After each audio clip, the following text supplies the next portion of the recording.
know what I got. Yeah. We all got potential. Yeah. We may not all have money, but we all got potential. Potential to be anything that we can dream. Yeah. So get ready. Here we go. Whoever dreamed that I could be a great example of what man can achieve. If he believes and pursues that dream, in time, potentially, in time, potentially. Whoever knew that I could go to any place my heart says so. I'm gonna make it deep inside, I know, in time, potentially, in time, potentially. Nothing is impossible to them that believe. If you believe, conceive, achieve, and live by the dream. live by the dream. Walk the talk and talk the walk and mean What you say, Throw the old life away, throw the old throw it away, 'cause I've got potential to be what I dream. I can see, yeah. I believe I can be, yeah. In time, potentially, in time, potentially. Whoever knew that I could go to any place my heart says so. I'm gonna make it deep inside, I know, in time, potentially, in time, potentially. Nothing is impossible to them that believe. Receive, conceive, achieve, and live by the dream. Walk the talk and talk the walk and mean what you say. Throw the old life away. I've got potential to be what I dream. I can see it. I believe I can be in time, potentially. Time, potentially. In time, potentially. Oh, in time, potentially. You gotta be patient. In time, potentially. In time, potentially.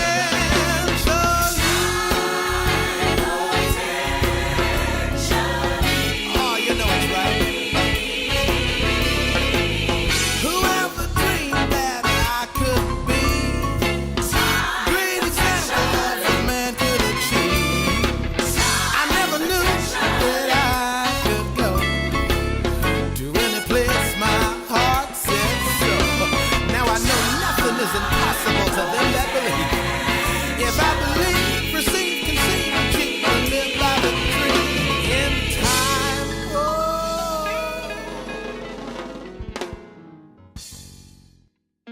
Welcome to the Blessed Business Podcast with Bishop Wayne Malcolm, the Business Bishop. Coming to you each week with coaching tips packed with spiritual intelligence for smart entrepreneurs. Bishop Wayne is a Christian leader and a business development coach who specializes in blessed ways to do business in the modern world.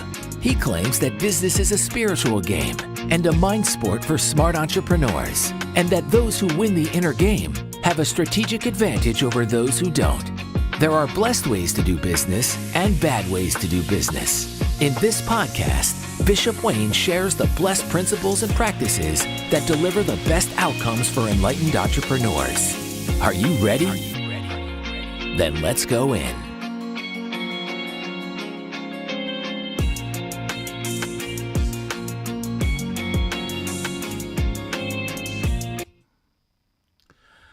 Hey, good people. God bless you. God bless you. Greetings and greetings in the name of the Lord. Welcome, welcome, welcome to tonight's Blessed Business Coaching session with me, your host, Bishop Wayne Malcolm, the Business Bishop, live and direct. Always excited and delighted to be a part of your life and legacy through this ministry. Good to see some of you guys coming in already. Thompson, thank you for writing in the chat box. I'm going to encourage each and every one of you to use the chat box as your virtual voice and to write something in the chat box. Perhaps let us know where you're coming in from, where you're zooming in from. And also, if you do enjoy the post, please like the post. Now, click on like, and of course, subscribe to our channel if you haven't already subscribed. And of course, share it, share it, share it. Grab the link, tell your friends, your family, your networks, your neighbors, all about Blessed Business Coaching with Bishop Wayne Malcolm and how it's a blessing to you. Hey, Helen, great to see you. It has been a while indeed. It's been a while, way too long. Janine, great to see you. And Anita, great to see you. All right, so this is really short. It's about 30 minutes of Blessed Business Coaching. And then, of course, our Bible classes every Thursday night. And a lot of you are on the class, and we're going to have some fun on this coming Thursday. So are you ready? Are you ready? Let's go, let's go, let's go. Okay. So tonight I'm really going to give a little snippet from a webinar that I did some time ago called The Business Breakthrough Formula. How far and how fast will you go in business? And I'm really going to kind of pull out something from it tonight because I think it will be a blessing to you. And particularly for those of you that have embarked on the entrepreneurial journey. So here goes. You know, there are 4 stages in the entrepreneur's journey. So whenever someone says, look, I'm going into business, I'm leaving the world of employment, I'm leaving the slavery of wages, I'm sick and tired of building cities for Pharaoh, and I want to go out and I want to build something that will serve my life, my lifestyle, my livelihood, and my legacy for generations to come. And you go out and you embark on the entrepreneur's journey. It's important that you understand that there are 4 stages in the journey. And this is true universally of everyone's entrepreneurial journey. There are 4 stages in the entrepreneurial journey. So at stage 1, you're initially going to be self-employed. Okay, stage 1 is self-employment. So you'll start off self-employed. Personal products or services that you promise and that you deliver. So you're either going to be selling products or services that you promise, you deliver, and that's great. And, you know, most people can trace their entrepreneurial journey right back to that very stage.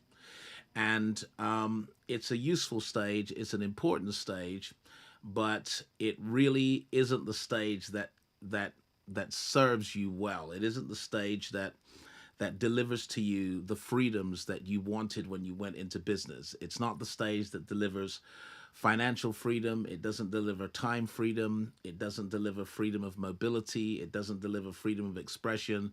Effectively, what you've done at this stage is created your own job, and you have become your own boss. And incidentally, you may find out at that stage that you're a worse boss than your former boss, because you don't give yourself time off. You don't buy into your own excuses. Your hours are much longer, and in some cases, your rewards are much less. But it's an important stage in the journey. It's step 1. From stage 1, you move to the next stage, or you grow to the next stage, which is to become a small business owner. A small business owner. So you'll then become a small business owner, and you'll be incorporated. So you know, you will have an LLC or a limited company in the UK. You're now a small business owner. You have some staff. The revenue service, or what you might call in the States the IRS, what we in the UK call the Inland Revenue, classify businesses based on their size. And if your business turns over between 1 and 25 million a year, or has between 1 and 50 employees, it's categorized as a small business. So it's the next stage in the journey to become a small business owner, where you have between 1 and 50 staff, you turn over between 1 and 25 million. So it may be that you turn over a million a year and you've got 10 staff. You're considered a small business. It may be that you turn over, 5 million a year and you have 15 staff. You're considered a small business in the eyes of the IRS or the Inland Revenue. But it is the next stage in your journey. It's moving from being self employed to becoming a small business owner. And I tell you what, there's a huge amount of liberty that comes at this stage because being a small business owner can deliver to you the financial freedom that you're looking for. It can deliver to you the time freedom that you're looking for, particularly if you have good staff and good systems in place so that the business is somewhat automated and working for you. It can deliver to you some freedom of mobility and it can deliver to you some freedom of expression. But that is the next stage in the entrepreneur's journey. So if you're currently self-employed and you want to know what's next is to become a small business owner. If you're currently a solopreneur and you want to know what's next is for you to transition from being a business operator to being a business owner. Big difference, right? The perks are different, the benefits are different, even the way that you are taxed is different. The amount of money that you have left over is different. Everything changes, and that really is your next stage in the journey.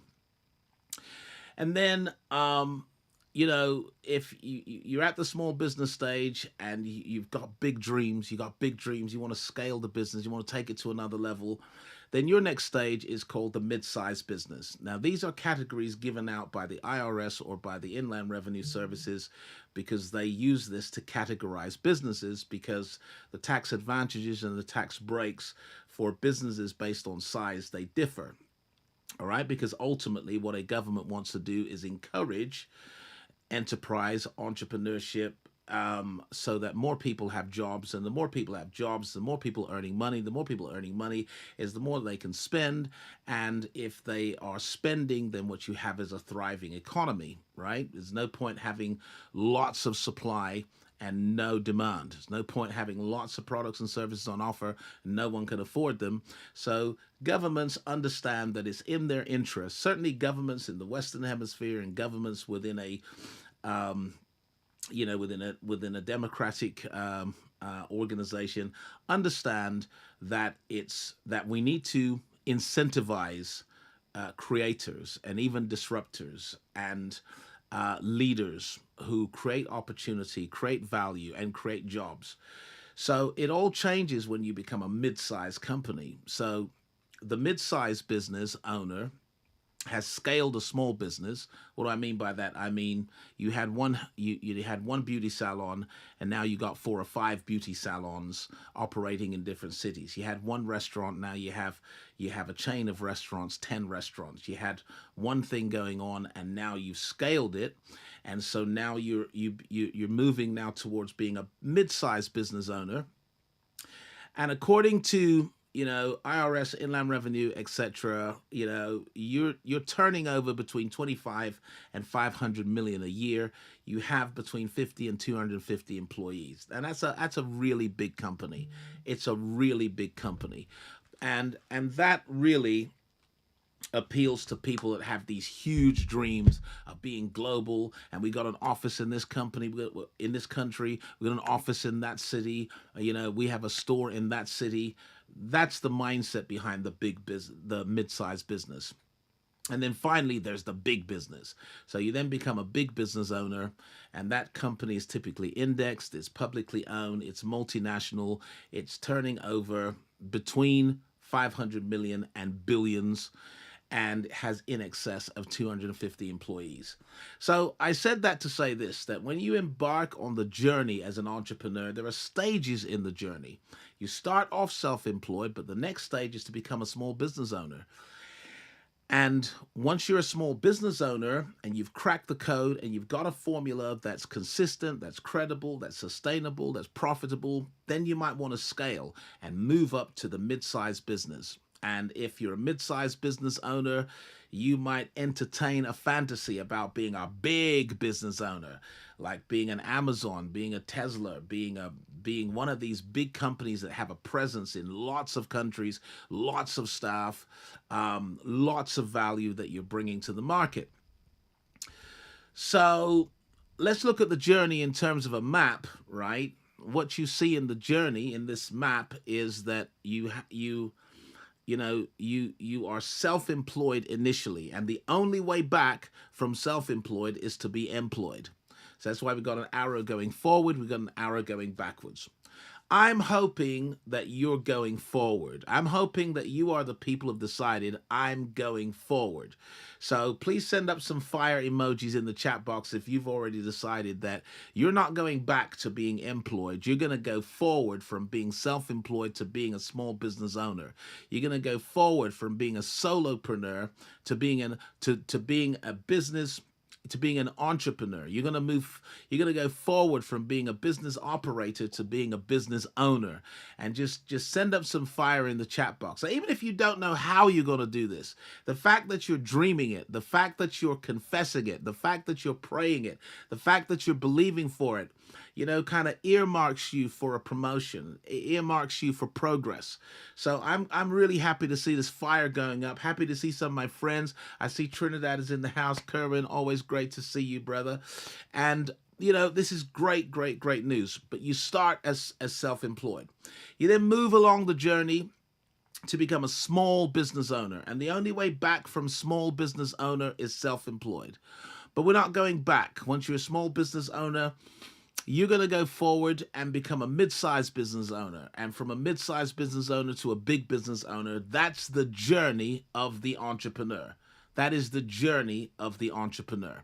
And when you decide to leave wage slavery, the enslavement of wages, you're sick and tired of building cities for Pharaoh, and you are going to embark on the journey to build a business that blesses your life and your lifestyle and your livelihood and your legacy for generations to come, this is what the journey is going to look like. So the question is, how far will you go? How far will you go? And I want to make it abundantly clear that big business is not for everyone. That mid-sized business ownership is not for everyone.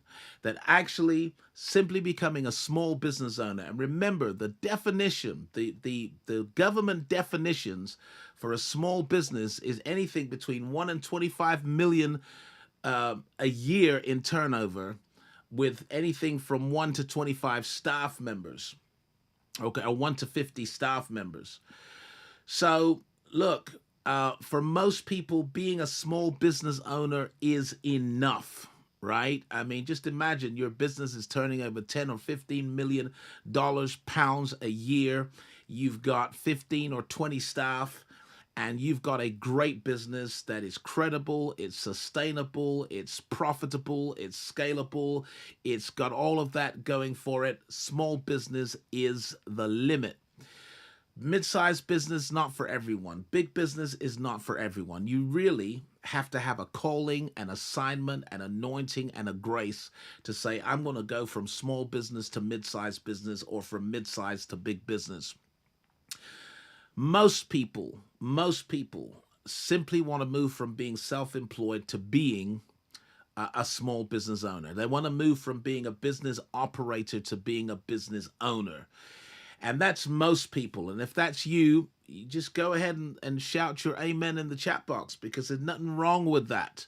Because as a small business owner, a business turning over 10 million a year with staff, you're making a material difference to your country, to your city, to your community, and you are in a position in terms of your financial freedom, your time freedom, your freedom of mobility to serve God in any way that you want. I mean, it's just a great position to be in.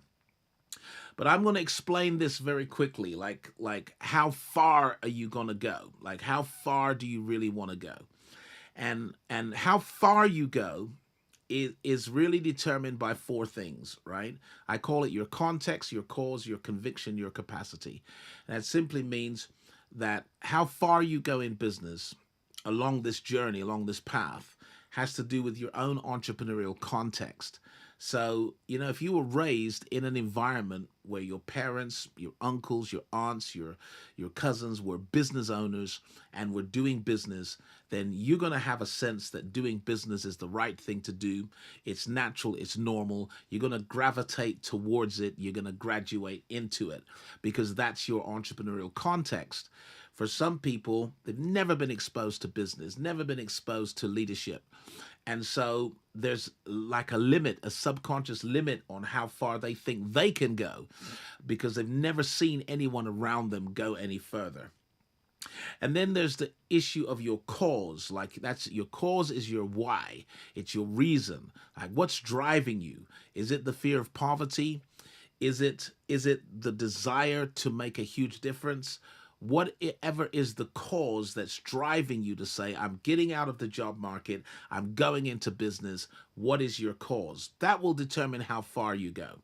Likewise, your conviction, what you believe about yourself, number one. Like, can I build an organization and be at the helm of the ship and lead and take us from dream to destiny and take us from idea to income? Can I be that person? That's your first conviction. Second conviction is, does the world allow that? Like, does the world even allow for little me to become a big player in this field? And this is where a lot of people fall short because they think of the world as closed for business, as rigged in some way, as in some way, standing and fighting against the individual that wants to make progress. And then there are other people who feel like, actually, I live in an abundant world in which there is more than enough for everyone to have more than enough. And when everyone has had more than enough, there will still be more than enough left over. So when you have deep convictions about yourself, you have deep convictions about society and the world, and then you have deep convictions about God, and you say, you know what, if God is for me, who can be against me? And no weapon formed against me shall prosper, and whatsoever he doeth shall prosper. And you start to have convictions about God mixed with convictions about you and about the abundance that is in the world. Well, that's going to determine how far you go. And finally, it's your capacity. Like, what is my skills? Can I actually do this? And for some people, they are limited by their capacity and they feel like, I don't know how to do it, so I ain't even going to try. And there are other people who are saying, you know what? I don't know how to do this, but I can learn how to do this, and I'm going to grow, and I'm going to build my capacity to lead. I'm going to build my capacity to organize. I'm going to build my capacity to sell, to market, to sell. I'm going to build my capacity to be the CEO, to be the chief. I'm going to build my capacity, and these people are committed to personal development. It's people like you that are on these calls, people like you that are reading the books, that are attending seminars, that are employing coaches to help you, because you're not limited by your capacity, you're challenged by your capacity. And that's really cool. So here's what I really wanted to drop on you tonight, because that was some context. And here's really the coaching tip, right? Here's really the big advice, right? That because there are 4 stages in the journey, I just need you to know that what it takes to be successful on one level will not make you successful on the next level. Okay? You're going to have to experience a shift in your mindset, your mission, your message, and your methods. A shift in your mindset, your mission, your message, and your method. What I mean by that is that the mindset of a self-employed person will not be able to run and own a small business. The mindset of a small business owner will not be able to run, operate, or own a mid-sized business. And likewise, there's a shift that you have to make. It's like a barrier that you have to break through in terms of your mindset, your mission, your message, and your method. It's like this. It's like if you took an employee's mindset into self-employment, then you absolutely guarantee the failure of your self-employment venture, because you have to change your mindset to be successfully self-employed. And what it takes to be successfully employed will not serve you at the level of self-employment. So you have to undergo a mindset shift. All right, I like that. People are writing that in the chat box, a mindset shift. So I'm going to break it down right now, just for a few minutes, so you can see this clearly. And feel free to screen munch, to screenshot these when you replay this on YouTube. Feel free to screenshot this, but here's what it is. At the self-employed level, right? At the self-employed level, your barriers are basically psychological in terms of what you're thinking. So here's the mindset of a self-employed person. A self-employed person thinks, my success is in my sales, right? I'm successful so long as I'm selling, so long as people are buying what I've got on offer. So my success is in my sales. I work for myself. I am my own boss. This is the mindset. It's attractive if you're really frustrated by being employed and you come out of employment to get into this place where you can say, I work for myself. I am my own boss. My success is in my sales. Because this is your mindset, your mission is to get clients and to get paid, right? By any means necessary. You want to get clients, you want to get paid. And your message to the market is, I can fix it for you. I can fix it for you. And your method is advertising, word of mouth, business cards, website. That's the person that is typically self-employed. That's the person that is a solopreneur. That's the person that says, if it's going to be, it's up to me. That's the person who works for themselves, is their own boss, and they think of success as being in their sales. But if you're going to become a small business owner, you're going to have a mindset shift. You're going to have to change your mission, and you're going to have to change your message, and you're going to have to change your method in order to become a small business owner. And this is where I'm pretty much going to stop tonight, is looking at the small business owner, because the mid-sized business also requires a mindset shift. The big business requires another mindset shift, but this is the typical shift where most of us struggle. So the mindset of the self-employed person is, my success is in my sales. I am my own boss. I work for myself. But the mindset of a small business owner says this, my teamwork makes my dream work. My success is in my team. Woo! Come on, Bishop, preach up in here. My success is in my team. See, when I was self-employed, I thought my success was in my sales. But as a business owner, not just a business operator, I realized that my success is in my team. And so what am I obsessing about? I'm obsessing about building a team that makes the dream work, right? Because I'm not a solopreneur anymore. It's not that I'm self-employed. I own a business. And because I own a business, I need now a winning team. I need a high-performing team. And so my mission is different as a business owner. My mission is to create scalable, reliable, predictable cash flow. See, as a self-employed person, my mission was to get clients and get paid. And what happens is you get some clients this month, you don't get some the next month. You get seasons where it's going good and seasons where it's dry. But when you own a business and you've got overheads and you've got responsibility, fiscal, financial responsibility, you're not interested in a client here, a client there, a customer here, a sale over there. Your mission is to create predictable cash flow. You want something that's scalable, that's reliable, that's predictable. You want to be able to say, this is what we turn over each month. This is what the turnover is per annum. You want to have a sense of predictability. And so your message now changes. Your message to consumers is not, I can fix it. It's, you can count on us, because it's no longer that you can count on me. It's about you can count on us because we are the dream team that makes the dream work. It's about being reliable, credible, and capable. And so your method also changes. And the method is about managing and motivating the team. You know, when you were self-employed, let me flick back to that. Your method was, I want to advertise, use word of mouth, business cards, websites, because my mission is to get clients and get paid. But because your mission now is to create scalable, reliable, predictable cash flow, then your method is by managing and motivating the team, because the teamwork makes the dream work and your success is in your team. Woo! That was good, Bishop. I could talk to you, maybe I will next week, about the mindset of a mid-sized business owner.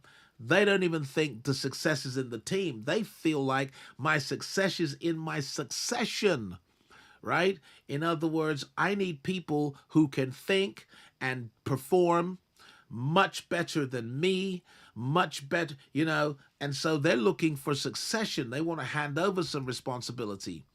And likewise, at stage 4, the big business owners, they see success in their stakeholders, their investors, and their board of directors. So here's the point. There are 4 stages in the entrepreneurial journey. Each stage requires a way of working and thinking. So each stage requires a way of working and thinking that prevents you from going to the next stage, right? It serves you well on this stage, but it actually prevents you from going to the next stage. So that you literally have to exit the old in order to enter the new. You either walk through the door or you break through the barrier. In other words, what's causing you to win at self-employed level will absolutely cause you to lose at business owner level. I'm going to say it again. The way of working and thinking that gives you a win at the self-employed level actually guarantees your failure at the business ownership level. So you have to undergo a transformation, an elevation, a reinvention. Your mindset has to shift. Your message, your method, your mission, it all has to shift if you're going to go to a new level.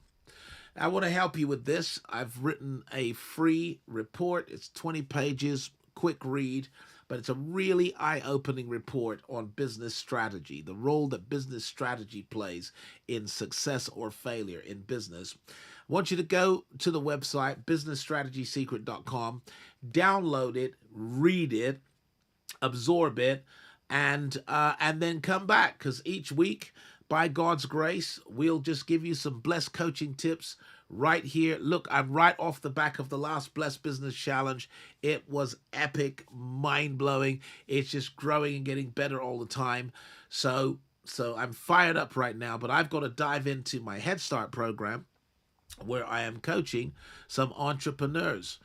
I want you to go to businessstrategysecret.com and download your copy of something that I think is going to help you with that transition, that mindset shift from being self-employed to being a business owner, from being a business operator to being a business owner, from being a solopreneur to being an entrepreneur in the purest and the truest sense. It's the most important transition we have to make at the early stages in our business. It's a mindset shift. It's a missionary shift. It's a message and a method shift, because what was working for you and helping you at one stage will absolutely hinder you at the next. It's the shift that we have to make. Look, it's been great being with you. I love you. Peace out. And shalom, shalom. Great to see you, Helen. Thanks for your comments. Great to see Anthony. Anthony, you need to hit me up. We need to talk. Thompson, great. Judah, Cynthia, Janine, Kervin, David. God bless each and every one of you. Great, great, great to see you on tonight. Tell your friends, particularly your friends that are in business, every Tuesday night, just 30 minutes, blessed business coaching with the Business Bishop. And I'd love to see you all on Thursday, where we continue our kingdom conversation. Shalom and peace out. Good night.